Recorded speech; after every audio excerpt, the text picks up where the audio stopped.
Channel को share कीजिए, subscribe कीजिए और बेल आइकन दबाना ना भूलें और देखिए खबर हर मिनट की।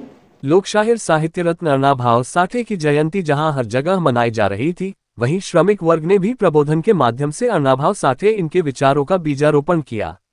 निर्माण मजदूर संगठन के अध्यक्ष प्रसाद दुधवटे ने मौलिक विचार व्यक्त किया कि महापुरुषों को सिर पर बिठाने के बजाय उन्होंने बताए गए मार्ग पर चलना चाहिए।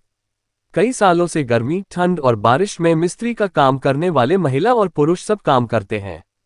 उल्लासनगर 4 वीनस चौक नाका पर कोई भी सुख सुविधाएं नहीं होने के कारण कड़िया और मिस्त्री काफी परेशानी भरे दिन गुजार रहे हैं। कामगार नेता प्रसाद दुधवटे ने अपेक्षा की है कि सरकार बेरोजगार हमी योजना के तहत कम से कम 5,000 रुपये का भत्ता दे। लोकशाहीर साहित्य रत्न अण्णाभाऊ साठे इनकी जयंती पर बड़ी संख्या में रिक्शा चालकों और कड़िया श्रमिकों ने मजदूर वर्ग और मिस्त्री द्वारा भोजन का आनंद लिया। इस अवसर पर मूल निवासी बहुजन कर्मचारी संघ के सिद्धांत बर्वे, बहुजन मुक्ति पार्टी की मीना जाधव, सुरेश जगताप, अरुण भटकर, नाना आहरे आदि ने अण्णाभाऊ की जीवन चरित्र पर मार्गदर्शन किया। Siddharth Mokle, G20 news, Ulhasnagar.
आज अण्णाभाऊ साठेंची जयंती आहे। या जयंतीनिमित्तानं आपण काय संदेश द्याल?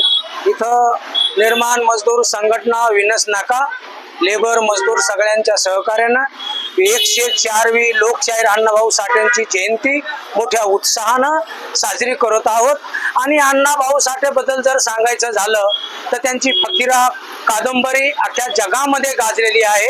अण्णाभाऊ साठेंचे लोकशाहीर जे नाव दिलेलं आहे, खरं तर त्यांनी लोकांसाठीच काम केलेलं आहे।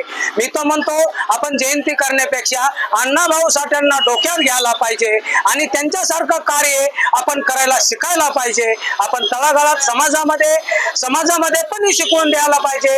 अण्णाभाऊ साठे, लहुजी साळे, डॉक्टर बाबासाहेब आंबेडकर हे जे महापुरुष आहे, आपण सगळ्याबद्दल ज्या गरीब माणसांना काही माहिती नाही, ज्यांना इतिहास नाही, त्यांच्या कानावर आपण त्यांच्या घरी जाऊन प्रचार करून किंवा त्यांना शिकवून अशा सभेमध्ये, अशा लोकसभेमध्ये किंवा जयंतीमध्ये त्यांना मार्गदर्शन करून आणि त्यांना सुधारायचे प्रयत्न करू, मी असं संघटनेच्या वतीनं जाहीर करतो। आज तुम्ही कामगार वर्ग या ठिकाणी पाण्या पावसामध्ये असता, आपण आपल्या व्यवस्थेसाठी आपण काय अपेक्षा कराल?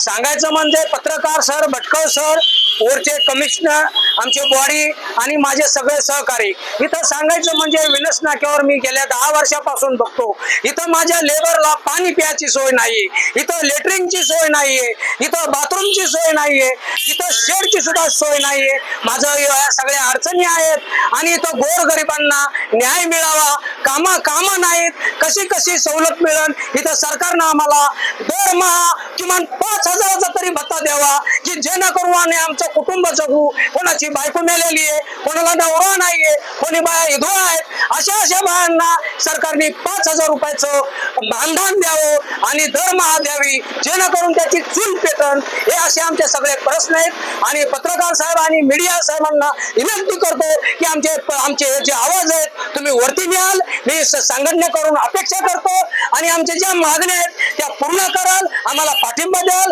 आम्हाला संघर्ष करू द्या, आमच्याशी पाठी राहू द्या आणि तुम्ही आमच्याशी पाठी राहून आमचे निर्णय घ्या, आमच्या समस्या सोडवाल, असं मी एवढं दोन शब्द बोलून निर्माण मजदूर संघटनेच्या वतीनं इथं जयंती समाप्त झालेली आहे। जयंती अण्णाभाऊ साठेची 1104वी जयंती मोठ्या उत्साहामध्ये मोठ्या पावसामध्ये हे मंजूर लोकांचं काम बघावरती शेड कसं आहे तरी आम्ही मागे हटलो नाहीत।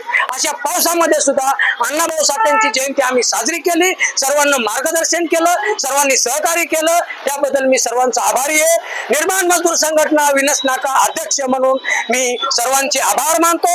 तुम्ही नियंत्रित सगळं बामशेठ भटकळ सर, वगैरे पत्रकार सर सर्वांनी आम्हाला सहकार्य करून या कार्यक्रमाला उत्साह दिला आणि आमचा कार्यक्रम यशस्वीरित्या पार पडला। याबद्दल मी सर्वांचे मनापासून हार्दिक अभिनंदन करतो। जय भीम, जय भारत।